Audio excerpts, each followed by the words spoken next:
Avez-vous déjà entendu parler de l'histoire de Betty Broderick? Une femme dont le destin tragique a profondément marqué l'Amérique. Derrière son apparente vie de rêve se cache un enchaînement de drames personnels, de sacrifices et de décisions aux conséquences fatales. Aujourd'hui, plongeons dans le récit saisissant d'une femme qui a connu l'apogée et la chute. Betty, de son vrai nom Elizabeth Ann Broderick, est née le 7 novembre 1947 à Brooklyn, New York. Troisième d'une fratrie de 6 enfants, elle était issue d'une famille où ses parents, Marita et Frank, dirigeaient une entreprise de plâtrage prospère. Dans cette famille aux valeurs traditionnelles, Betty a grandi sous l'influence d'une éducation très stricte, typique de son époque. Élevée dans une école catholique, on lui avait inculqué des valeurs précises, être une future épouse dévouée, attendre de rencontrer un bon parti catholique et se préparer à être une femme au foyer. Son parcours semblait tout tracé, se marier, soutenir son mari et lui donner de beaux enfants. Ses attentes étaient en réalité très caractéristiques des normes sociales des années 1950 et du début des années 1960. Betty était considérée comme une bonne fille en grandissant. Elle a ensuite terminé ses études secondaires. Elle n'a pas vraiment eu d'ennui. Elle a fini, est allée à l'université dans le Bronx, et elle a obtenu un diplôme en développement de la petite enfance. À l'époque, en 1965, alors qu'elle n'avait que 17 ans, Betty a rencontré un homme de 21 ans nommé Daniel Broderick. Elle a fini par le rencontrer lors d'un événement à l'université de Notre-Dame. Dan était étudiant en médecine à l'époque. Donc, pour elle était le développement de la petite enfance en gros. Comme elle y allait, elle est allée à l'université pour être enseignante.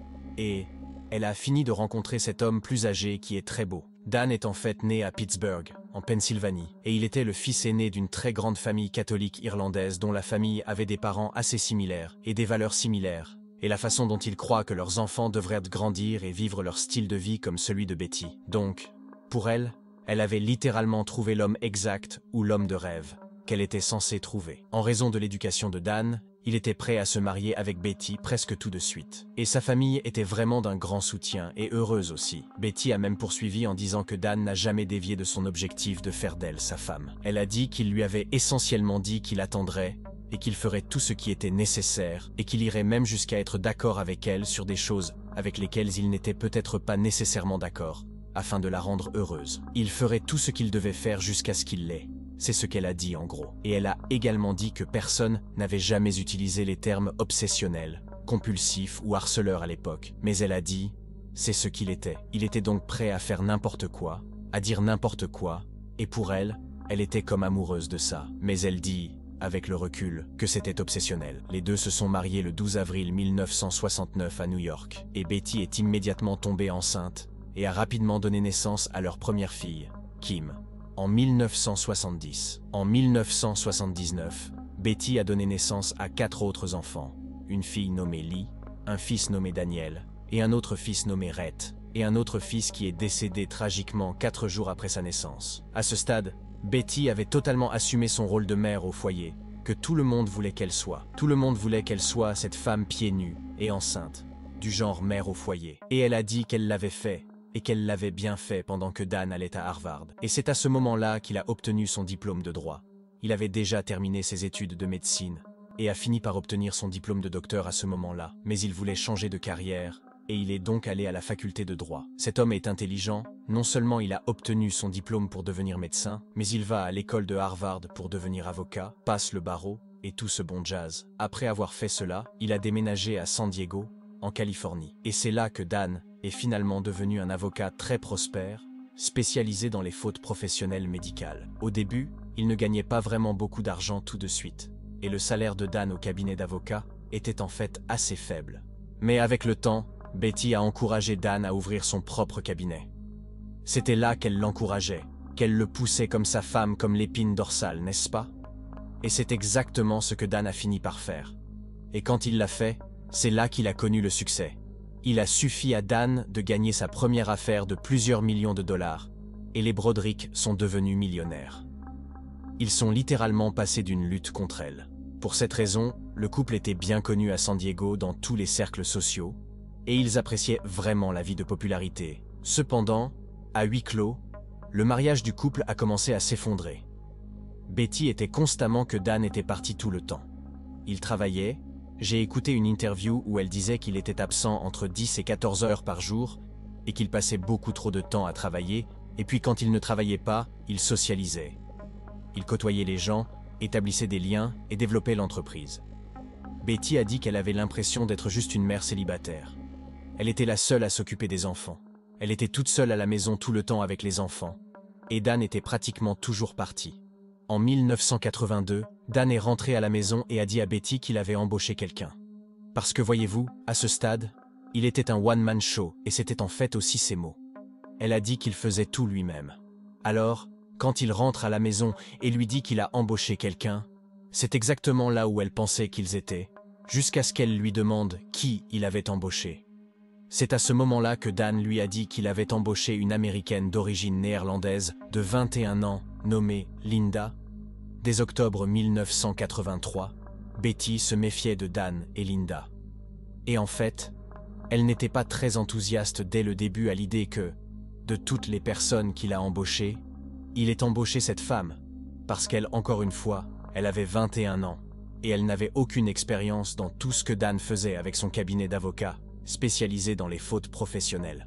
Toutefois, lorsque Betty a confronté son mari, il l'a nié. Et cela ne convenait tout simplement pas à Betty. Elle a dit qu'elle savait qu'il mentait parce qu'un jour, Betty a attendu toute la journée et toute la nuit dans le cabinet d'avocats de Dan pour célébrer son 38e anniversaire. Elle s'attend à ce qu'il sorte du travail au moins à une heure décente. Quand elle se présente là-bas à 4 heures, elle se rend compte que quand ils sont sortis déjeuner tous les deux, ils ne sont jamais revenus. Ils sont donc sortis déjeuner. Il est 4 heures. Elle est assise là, et ils ne reviennent pas. Elle a dit que quand elle a commencé à se promener dans le bureau, c'est à ce moment-là qu'elle a vu une photo de son mari, Dan, dans le bureau de Linda sur le mur. Mais c'était une photo de jeune de lui. C'était une photo de lui avant même qu'il ne se marie. Et Betty était comme, c'est vraiment étrange et assez inapproprié. Comme pourquoi? Et vous avez cette photo sur votre mur dans votre bureau. Betty est rentrée chez elle ce soir-là dans une rage totale et elle a pris tous les vêtements de Dan et les a jetés dans la cour et y a mis le feu. En février 1985, Dan a fini par déménager contre la volonté de Betty et elle avait l'impression de tout essayer, comme si elle essayait de s'accrocher à son mariage avec tout ce qu'elle avait, mais rien ne semblait fonctionner. Et il a aussi été dit plus tard que Dan a fini par devoir prendre la garde de leurs 4 enfants. Betty dit que Dan a fini par admettre avoir eu une liaison avec Linda, ce qui a ensuite provoqué un divorce long et très désordonné. C'est devenu l'un des divorces les plus laids des États-Unis, et il a attiré tellement d'attention que l'émission d'Oprah Winfrey a même contacté Betty pour obtenir une interview. Betty a refusé l'interview à ce moment-là, mais plus tard, elle a fini par faire une interview ou deux avec Oprah. À cette époque, Dan était un avocat très en vue, et il gagnait plus d'1 million de dollars et il était le président de l'association du barreau de San Diego. À cause de cela et de ses relations, Betty a dit qu'il était presque impossible pour elle de trouver un avocat prêt à la représenter dans le divorce, ce qui, selon elle, a fini par la mettre dans une situation très désavantageuse. Betty a également dit qu'elle croyait que l'influence de Dan était ce qui l'avait aidé à obtenir la garde exclusive de leurs enfants. Elle a dit qu'il avait fini par la priver de sa part légitime de ses revenus. Et il a même vendu la maison contre son gré. Elle ne voulait pas le vendre. Betty a dit qu'elle était tellement en colère qu'elle aurait fait irruption dans sa maison et aurait peint sa chambre à la bombe et étalé de la nourriture partout dans sa cuisine. Le divorce a été finalisé en 1989, 4 ans après que Dan ait demandé le divorce pour la première fois. Et à ce moment-là, le comportement de Betty devenait de pire en pire, et elle devenait comme violente et erratique. Betty a laissé des centaines de messages obscènes, menaçants et franchement diaboliques sur le répondeur de Dan, et a même ignoré plusieurs ordonnances restrictives que Dan a prises contre elle. Et j'aurais dû vous dire qu'il vivait aussi avec cette fille Linda à l'époque. Et il avait même changé sa messagerie vocale. Donc, quand vous appeliez chez lui, c'était Linda qui était sur l'enregistrement, et Betty a toujours cru qu'il se moquait d'elle. Comme s'il faisait de petites choses pour la déranger parce qu'elle ne pouvait pas aller au tribunal et obtenir une pension alimentaire au début. Il a accepté de lui donner 9 000 $ par mois. Cependant, chaque fois que Betty faisait quelque chose avec lequel il n'était pas d'accord et qu'elle faisait beaucoup de choses qu'elle n'aurait pas dû faire, les appelant, les insultant, faisant tout ce gâchis fou, peu importe. Mais chaque fois qu'elle ne faisait rien, il le faisait lui déduire de l'argent, comme une pension alimentaire. Un peu comme une allocation. Et Betty a dit que même 1 mois plus tard, elle a fini par recevoir comme une reconnaissance de dette de Dan pour 1 300 $. Donc, au lieu qu'il lui paie une pension alimentaire de 9 000 $, elle a fait trop de mauvaises choses qu'il a envoyé, qu'elle a perdu tout l'argent et est même allée dans le trou pour 1 300 $. À ce stade, elle n'était même pas censée mettre un pied sur la propriété de Dan, mais elle s'en fichait. Betty y allait, et elle vandalisait la maison de Dan, et elle a même conduit sa voiture dans sa porte d'entrée, pendant que leurs enfants étaient littéralement assis à l'intérieur de la maison. Elle a été arrêtée avec un couteau sur elle et elle a été détenue en soins psychiatriques pendant 72 heures. En 1989, Dan a épousé Linda, l'assistante qu'il a embauchée. Linda était absolument terrifiée à l'idée que Betty se présente là-bas et fasse l'idiot au mariage, ce qui est à juste titre. Ils se sont donc retrouvés avec des gardes armés pour garder le mariage afin que Betty ne puisse pas venir là-bas et faire quelque chose de fou. Et Dan portait en fait un gilet pare-balles au cas où Betty déciderait de se montrer d'une manière ou d'une autre et de faire quelque chose d'impensable. Betty ne s'est jamais présentée au mariage. Cependant, après le mariage, Betty a affirmé que Linda l'avait taquinée en lui envoyant des publicités de crème pour le visage et de traitements amincissants pour la perte de poids. Et bien sûr, cela ne fit que rendre Betty encore plus furieuse. Dans certaines des interviews que j'ai écoutées avec Betty, elle a dit que Dan la taquinait constamment.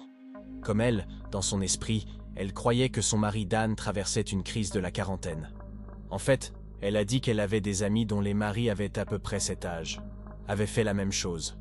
Comme s'ils avaient été ensemble, ils ont grandi dans ces maisons très strictes, vous savez, catholiques ou religieuses.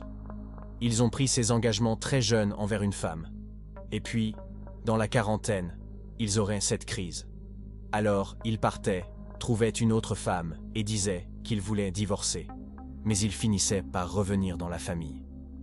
Alors Betty a dit au fond de son esprit, elle a toujours cru qu'ils allaient se remettre ensemble. Cependant, a-t-elle dit, entre-temps, Dan a continué à la torturer. Aussi, qu'il lui dirait qu'elle était trop vieille, trop laide et trop ennuyeuse, et que sa nouvelle femme était jeune, belle et dynamique. Et je ne sais pas si c'est vraiment arrivé parce que je n'étais pas là, mais si c'est arrivé, comme s'ils étaient juste Hugues.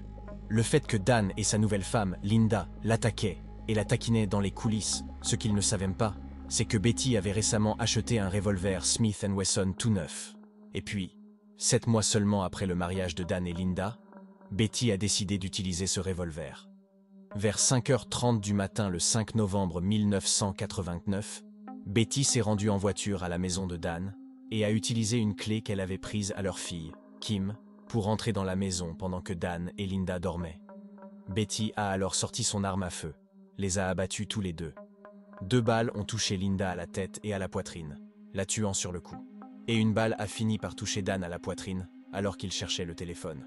Une balle a touché le mur et une autre a touché la table de chevet. Dan n'était qu'à 17 jours de son 45e anniversaire et Linda n'avait que 28 ans. Après avoir quitté la maison, Betty est allée appeler sa fille. Sa fille s'appelle Leigh et elle disait à sa fille qu'elle y était allée et qu'elle allait y aller, je suppose, et en finir avec elle. Sa propre vie juste devant lui. Mais au lieu de cela, elle a simplement tiré. Elle ne savait pas ce qui s'était passé et elle ne savait pas si cela avait touché quelqu'un. Et alors, elle est allée se rendre à la police. Elle n'a jamais nié qu'elle avait appuyé sur la gâchette. Mais elle a dit qu'elle n'avait pas l'intention de leur faire du mal et qu'elle voulait seulement se faire ça à elle-même et essentiellement les embrouiller, les effrayer et, je suppose, les traumatiser. Je veux dire, tout ça a l'air tellement farfelu. Elle a dit ça quand elle y est allée. Là. Elle a été surprise par Linda qui criait « Appelez la police, appelez la police ». Et quand elle l'a fait, elle a fini, vous savez, par appuyer sur la gâchette et c'est arrivé par accident. Betty a effectivement été arrêtée et elle a ensuite entamé son procès. Ainsi, à l'automne 1990, l'avocat de Betty a déclaré qu'elle était en fait une femme battue et que c'était ce qu'ils allaient utiliser pour sa défense. L'avocat a affirmé que Betty avait été poussée à bout par des années de violence psychologique, physique et mentale de la part de son mari, Dan. Et j'étais juste debout dans cette cuisine, en train de dire « Vous savez, Jésus-Christ, j'ai 42 ans, et j'ai été mis à travers ce taureau depuis que j'ai 35 ans, 7 ans de ma vie gâchée. J'étais juste un gâchis. Tout m'est tombé dessus, et je ne pouvais pas le supporter une minute de plus. Et c'est là que j'ai écrit sur le personnel. Je ne peux tout simplement pas supporter ça. Je dis aux gens que je suis un enfant, et je suis folle, et je suis une mère inapte. Je suis allé dans la pièce pour leur parler, ou pour les réveiller, ou quelque chose comme ça, et ils ont bougé, et j'ai bougé, et c'était fini. Je me souviens du vrai bruit fort, 5 fois, mais je ne m'en souvenais pas clairement à ce moment-là. Je veux dire, je me souviens juste du bruit, Cependant, l'accusation a dépeint Betty comme une psychopathe de sang-froid, à mon avis, une meurtrière, qui planifiait, a implosé pour tuer Dan juste par jalousie. Le procureur a déclaré que Betty n'était pas une femme battue. Elle recevait une pension alimentaire de 16 000 $ par mois.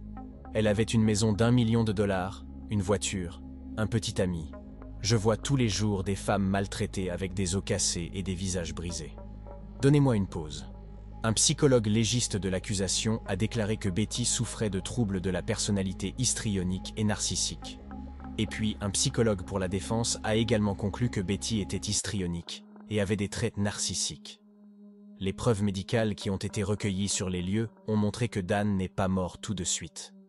Et Betty a prétendu qu'elle lui avait parlé après lui avoir tiré dessus et juste avant qu'il ne décède, elle dit que Dan a dit « D'accord, tu m'as tiré dessus, je suis mort ». Pouvez-vous imaginer s'il a vraiment dit ça?